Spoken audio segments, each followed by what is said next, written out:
Capiamo che il diritto allo sciopero è un diritto, però qui stiamo rasentando il limite della irresponsabilità. Nessuno poteva immaginare neppure lontanamente che una sigla sindacale che in ACTV conta il 3% di iscritti su 2600 lavoratori fosse capace di mettere a ferro e fuoco un'intera città, non perlomeno nelle dimensioni dei disagi misurati ieri a Venezia, ostaggio dello sciopero generale proclamato dai sindacati di base dei trasporti.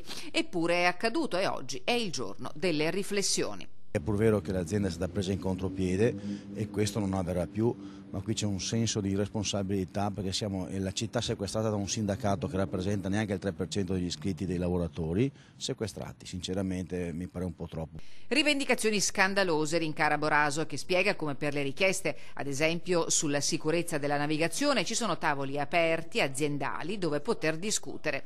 Chi auspica vedere cadere teste per il caos di ieri resterà invece deluso. Vista l'esperienza di ieri, è evidentemente che noi dovremmo ad ogni qualvolta garantirci indipendentemente dalla sigla sindacale, garantendo i servizi minimi.